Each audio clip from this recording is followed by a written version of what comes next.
Ontem, manifestações marcaram os atos de 1º de maio aí do Dia do Trabalhador por todo o Brasil. Aí tivemos manifestações de apoio ao pré-candidato do PT à presidência da República, que é o Lula, e também manifestações a favor do presidente Jair Bolsonaro. Em vários locais do país essas manifestações aconteceram, mas elas estavam bastante esvaziadas, assim. Nenhuma das duas o número de pessoas era tão significativo quanto se esperava, né, nos preparativos ali dessas manifestações. Por exemplo, em São Paulo, o ex-presidente Lula ele participou de um ato lá organizado por centrais sindicais. No discurso, que atrasou praticamente 3 horas esperando a quórum, se a gente pode chamar assim, né? Ele diz que quem vai ganhar as eleições é alguém melhor que o Bolsonaro. E aí, em Brasília, o presidente Jair Bolsonaro ele foi a uma dessas manifestações, não discursou, né? Ele foi ali apoiado pelas pessoas todas ali, muita gente ali apoiando ele, como já é de costume com o presidente Bolsonaro. O ato teve ali novamente esses atos aí em favor ao presidente Bolsonaro. Tinham cartazes como pedido de intervenção militar, ataques ao STF, essas coisas todas. Aí, uma manifestação importante sobre isso nas redes sociais foi do presidente do Senado, Rodrigo Pacheco, que foi criticado também. O presidente Lira também em algumas ocasiões foi criticado. O Pacheco disse o seguinte, que manifestações populares são expressão da vitalidade da democracia, mas que aquelas que pedem intervenção militar e fechamento do STF são ilegítimas e antidemocráticas e configuram anomalias graves e não cabem em tempo algum. Para apimentar mais isso tudo aqui, né, eu vou colocar aqui uma situação do presidente Bolsonaro. Ele disse que não quis peitar ninguém e eu acho que, portanto, dessa vez ele não fez discursos. Ele não quis peitar ninguém quando deu indulto a Daniel Silveira. E agora ele não quis fazer discurso. Fez um discurso em São Paulo, um discurso mais brando, é claro, né, diante de tudo que está acontecendo. Mais uma pimentinha para vocês. O presidente Bolsonaro, ele aparece numericamente na frente do ex-presidente Lula no estado de São Paulo, de acordo com um levantamento feito pelo Instituto Paraná Pesquisas, que foi realizado entre os dias 24 e 29 de abril, que foi divulgado no sábado, dia 30, no principal cenário, que incluiu o nome do ex-governador de São Paulo, João Dória, do PSDB. Bolsonaro tem 35,8% das intenções de voto contra 34,9% do petista. A diferença está dentro da margem de erro de 2,3 pontos percentuais para mais ou para menos. Entre os entrevistados, 9,7% afirmaram que não irão votar em nenhum deles, anular o voto ou votar em branco. Outros 4,3% não souberam ou não quiseram responder. A pesquisa ela também mostra que Dória deixou o Palácio dos Bandeirantes há um mês e agora tem 5,5% das intenções de votos, empatado com o ex-ministro Ciro Gomes do PDT, que tem 5,4% da preferência do eleitor paulista. Tem que ficar claro isso. A senadora Simone Tebet, ela que tem uma situação que se destacou lá, principalmente naquela CPI Covid, ela aparece com 1,9%, seguida por André Janones do Avante, que tem 1,2%, e Luciano Bivar do União Brasil, que tem 0,6%, bem diferente dos percentuais que tinham o ex-ministro e também ex-juiz Sérgio Moro. O Paraná Pesquisas ouviu 1.820 eleitores em 78 municípios de São Paulo por meio de entrevistas pessoais e presenciais e foi registrado no Tribunal Superior Eleitoral, TSE, sob o número BR 07854/2022. Vamos lá, eu vou sortear mentalmente aqui rápido. Eu vou começar essa com você, Fernando Tupan. Manifestações. Em Curitiba tivemos manifestações.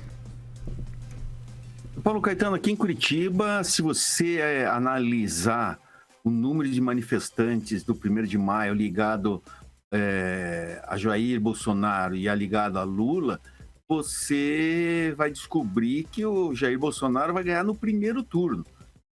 Aqui nós tínhamos 5.000 pessoas, mais ou menos, no Centro Cívico, na manifestação de 1º de maio, com a presença do vereador Éder Borges, aí que você está vendo, e também esteve presente o líder na Câmara Federal, o deputado Ricardo Barros. Então, eu olhei, procurei em vários locais o número de manifestantes aqui em Curitiba, chamado pelas centrais sindicais, são centrais de esquerda, e que cantam a Internacional de frente para trás, você pode ter certeza, não teve muita gente que eu não achei absolutamente nada e procurei em várias redes sociais de vereadores da capital. Mas se você reparar o que aconteceu em São Paulo também, Paulo Caetano, que eu já vou dar um pitaco aqui bem grande, tinha muito manifestante pró-Jair Bolsonaro do que pró-Lula, onde a Gleisi discursou e falou que o ano que vem o Brasil não ia ter mais Jair Bolsonaro. Mas pelo que tudo indica, o que a gente viu no Rio de Janeiro, o que a Pan News estava falando antes de começar o nosso jornal aqui, foi um sucesso total e ponto positivo para o Jair Bolsonaro, que se a gente comparar é capaz de ganhar no primeiro turno ainda, Rigon. Seguir, os temas são o seguinte, por que eu fiz esse pacotão? Parece confuso, mas não é.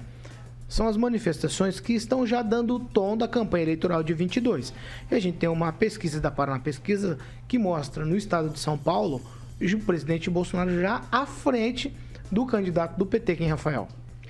Pois é, mas antes ali da questão das manifestações, nós temos que deixar bem claro o seguinte: a convocação dessas duas manifestações são bastante distintas. A primeira é através aí das federações sindicais, os centros ali dos sindicatos, né? Teve também a CUT, ou seja, uma manifestação que é partidária, né? Não tem a ver com algo em específico, né? A não ser o que eu posso dizer em comparação às outras manifestações, que são pessoas independentes, sem partido político, que ocorreram, né? Pró-governo, pró-liberdade, que são distintas as pautas. Deu para identificar isso. Pelo menos foi o que eu identifiquei, né? Então são duas manifestações bastante distintas. Uma foi praticamente partidária e outra de forma independente, que o cidadão simplesmente saiu de casa e foi convocado, está lá no centro, sem maiores especificações a não ser a isso.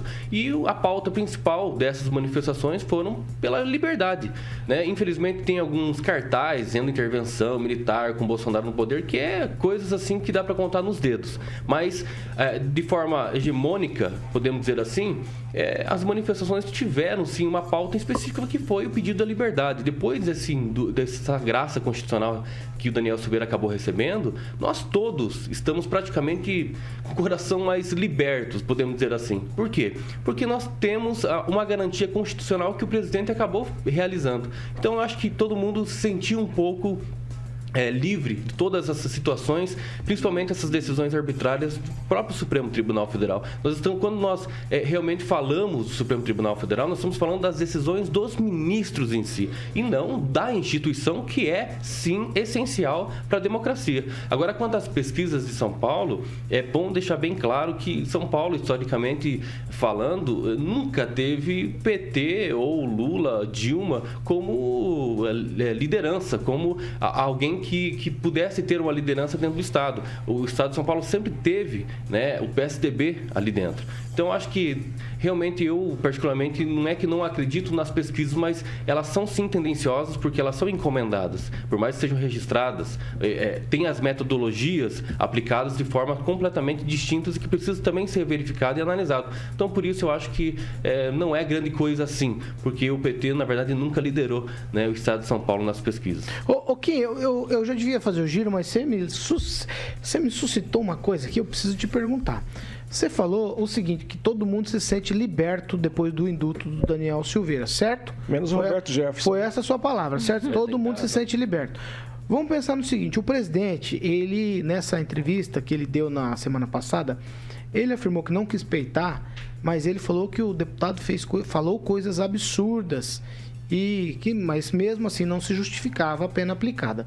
Vamos imaginar que o Zé das Couve, lá de qualquer lugar do sertão, ele faça a mesma coisa, se sentindo libertado. O presidente vai dar indulto para ele também? São coisas completamente diferentes, né? Porque não é simplesmente falar, né, uma coisa...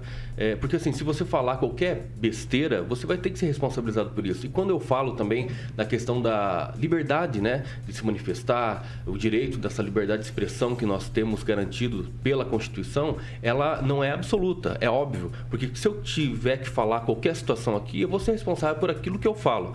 Mas a liberdade de expressão me alcançou. Ou seja, eu falei. Eu não deixei de falar. Eu não fui coagido, eu não fui preso por não falar. Então, as pessoas podem falar o que elas quiserem. Elas têm que ser responsáveis, sim. Mas a responsabilidade em si, como o caso do Daniel Silveira, deveria partir do pressuposto das vias corretas. Né? Se você se sentir ameaçado, difamado, ofendido, né, injuriado, você simplesmente, por uma ação penal privada, você pode acabar buscando justiça, buscando reparação. Então, eu acho que o ministro usar do seu poder, de cargo, do seu gabinete para buscar justiça, isso é arbitrário. Tá então, nesse sentido, o presidente colocou corretamente essa questão da graça constitucional.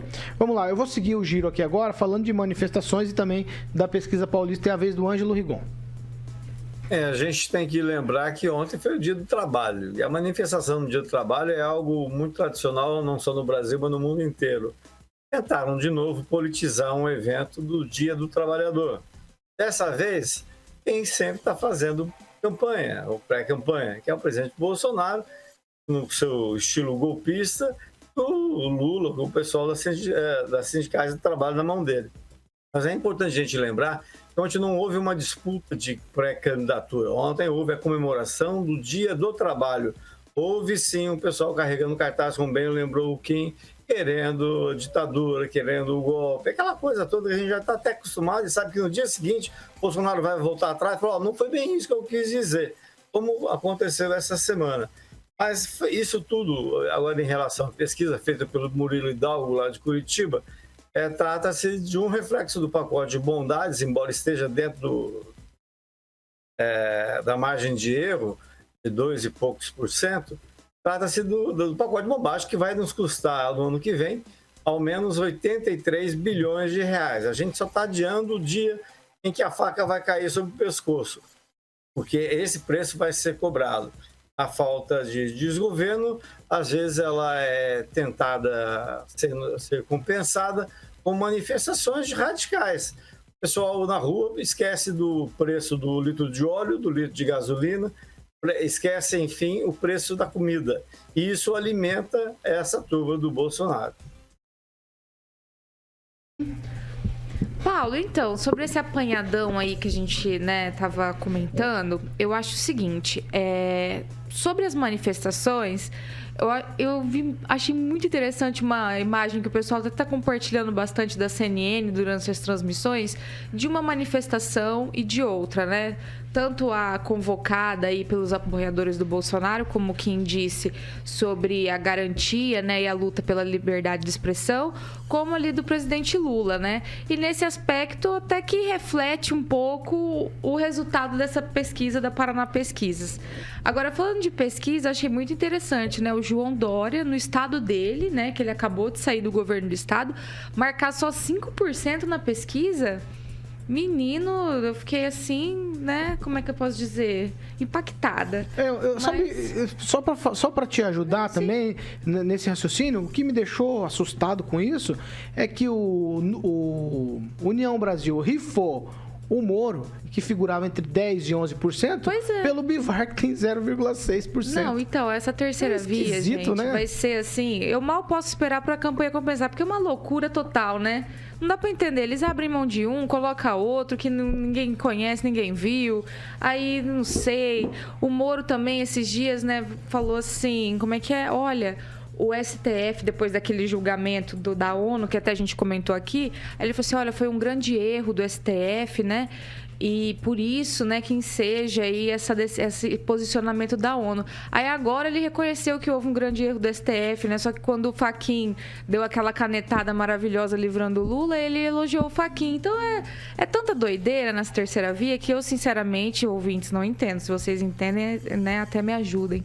Mas no mais, Paulo, eu acho interessante aí de tudo isso, que me chama mais atenção e me preocupa, falas como a do Rodrigo Pacheco, por exemplo. Eu acho assim, as pessoas têm todo o direito de ir pra rua, de protestarem, e elas têm direito, sim, de dizer o que elas acham do STF. Isso não pode ser confundido com ataque. Eu acho que crítica e ataque são coisas distintas. Então, se a pessoa vai pra rua e leva lá um cartaz, o STF é uma vergonha, ela não pode ser considerada como uma pessoa que está atacando o STF ou atacando a democracia, como o Rodrigo Pacheco coloca. Então, eu acho que essas autoridades, elas têm que entender que uma coisa é o medo delas de perder o cargo, a mamata, a benesse, e outra coisa é a crítica, né? Porque se as pessoas vão para a rua e falam assim, olha, eu quero intervenção militar, o artigo 142, ele existe na Constituição Federal e a pessoa tem o direito de ir para a rua e falar que ela desejaria a aplicação daquele artigo. Isso é liberdade. Se você concorda ou não é outra coisa, mas você não pode classificar uma pessoa que está na rua pedindo um artigo constitucional como uma pessoa que está atacando a democracia, não faz sentido nenhum. Então, eu acho que isso demonstra pra gente o quanto as nossas autoridades estão perdidas. Elas acham que o interesse delas se sobrepõe à lei, que elas são a democracia, e isso não é verdade. Então, eu acho que não só o Rodrigo Pacheco, como o STF, tem que acordar, porque, do contrário, a gente não teria visto essas manifestações de ontem, as pessoas não estariam nas ruas. Eu me lembro, na época da Lava Jato, que a gente tinha que ir para a rua praticamente toda semana para o STF seguir um pouquinho mais à frente no processo.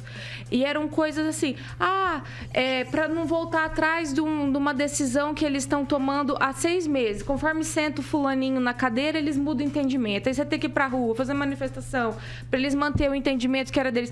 Então é difícil a população se ver na situação de ficar indo para a rua, para as coisas acontecerem no Brasil, para a lei ser cumprida, né, para quem precisa ser responsabilizado. Então, eu acho que esse desgaste, que nem você disse assim, as manifestações estavam um pouco esvaziadas. Eu acho que isso é também um cansaço do brasileiro, porque já faz uns 10 anos que a gente está nisso. Eu me lembro da primeira vez, o Aguinaldo estava falando aqui, de quando começaram essas manifestações populares, na primeira das primeiras lá do passe dos centavos lá, que começou naquilo, né, acho que foi 2013... 2000 não me lembro certinho se foi 13 ou 14. Enfim. Então, desde aquilo, que as pessoas estão indo muito pra rua por tudo. Depois veio Lava Jato, e agora vai. E, para cumprir um direito de liberdade, tem que ir pra rua. Então, isso é cansativo. Infelizmente, as nossas autoridades, ao invés de cumprirem a lei, ficam aí soltando notinha, criticando o cidadão que tá na rua pedindo para que a lei seja cumprida. Aguinaldo Vieira. É bem lembrado pela Pâmela, as manifestações são sempre bem-vindas, né? Independente de qualquer lado. Sinceramente, não acompanhei muito o noticiário sobre, principalmente a quantidade. Na Globo, às vezes, não dá para confiar muito. Fazem com a câmera bem fechadinha, para parecer que tem bastante gente. E quando ou pega o início de uma manifestação, né? Se for pró-Bolsonaro, lá marcado para 1 da tarde, e aí 9 da manhã eles vão lá e falam, não tinha ninguém. Mas, enfim, aí até nos lembrou aqui nosso ouvinte assíduo, o ex-secretário Wagner Múcio, né? Ele mostrou 2 vídeos ali, do Rio e São Paulo, realmente pró-Bolsonaro, que tinha muita gente. Mas é isso, algumas pessoas também estão cansadas e às vezes, né, vão para a rua, mas não está se tendo muito resultado de ambos os lados. Mas é isso, pelo menos se manifesta. Lembrando que em São Paulo, por exemplo, da esquerda, há uma grande manifestação do Dia do Trabalhador em virtude dos prêmios que os sindicatos... Shows também, né? Shows, exatamente. Então, por isso que atrai uma grande quantidade de pessoas, porque eu não sei exatamente nesse ano, mas sempre tinha sorteio de apartamentos, carros, então ia uma multidão lá, talvez nem com uma ideologia de esquerda, mas pelos prêmios que eram ofertados nesses dias aos trabalhadores. E a respeito das pesquisas, é isso, né? Como você disse também, Paulo, é o viés do que está acontecendo e que vai ser essa polarização das eleições. Tomara que continue assim até o dia da eleição para o bicho pegar. Agora, se tiver fala, agora é meio tweet. Quem, Rafael? Bem lembrado, né, pelo Aguinaldo aqui, mais uma das diferenças, né, além das convocações, dessas manifestações, nós tivemos também ali um espetáculo, né, para garantir as pessoas ali, para se manterem nas manifestações, como o caso, né, a esses do PT, né, do PSOL, PCdoB, enfim, todo mundo com showzinhos ali para angariar mais pessoas e mais volumes. Mas mesmo assim, né? Por mais que eu discorde um pouco do que foi iniciado com a questão, né, da defasagem aí das manifestações. Conclui, Kim. É claro que não tem. Se for comparar com outras manifestações, é um número menor. Mas se for comparar entre as duas manifestações que ocorreram, claro que a pró-governo ali, pela liberdade, foi muito maior. Fernando Tupan, é meio tweet, hein, Fernando? Vai. Paulo Caetano, a Pâmela foi cirúrgica, assim. Democracia é justamente você poder expor todo o teu pensamento, mesmo que não agrade o outro. Se o ministro não está satisfeito com aquela manifestação, ele tem que pegar, ver, ficar quieto e fazer uma análise aonde ele está errando. Jamais o presidente da Câmara deveria ter dito isso, que mostra que ele é um cara antidemocrático. É legítimo manifestarem contra o Supremo, contra o Bolsonaro, contra o Lula, contra o Ciro, contra mim, contra você, Paulo Caetano. É legítimo qualquer tipo de manifestação. Democracia é liberdade. Se você não quer que alguém fale contra o STF, passa a ser censura. E censura é sinal que não vivemos num Estado democrático. Rigon, meio tweet. Não, só para dizer que, infelizmente, milhões de desempregados não puderam comparecer para agradecer o presidente Bolsonaro pelo pacote de bondades que ele ofereceu em relação à legislação trabalhista. Só isso só. E eu sou tão antigo que, no meu tempo, para bolsonarista médio, bandido bom era bandido morto. Hoje, para bolsonarista médio, bolsonarista bom é bandido solto. Pâmela, meio tweet. Eu não entendi essa do Rigon, porque a reforma trabalhista foi feita no governo Temer, né? Mas daí já tá colocando no Bolsonaro, enfim.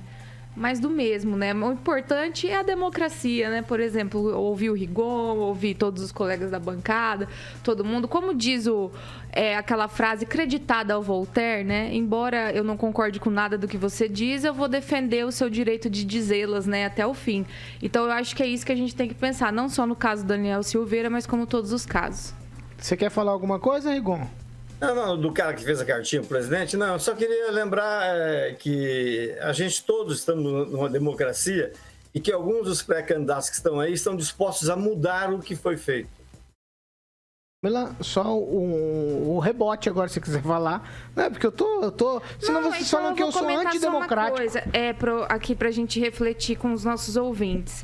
Eu vi muitas críticas do pessoal que diz que esse processo do Daniel Silveira é válido porque ele defendeu, por exemplo, o AI-5, né? O ato institucional 5 naquele vídeo que ele gravou. O Kim Kataguiri, que é outro deputado, teve num podcast e disse que que o nazismo, né, merecia um partido no Brasil. Merecia ter, né, a sua visão defendida ali por um partido representada.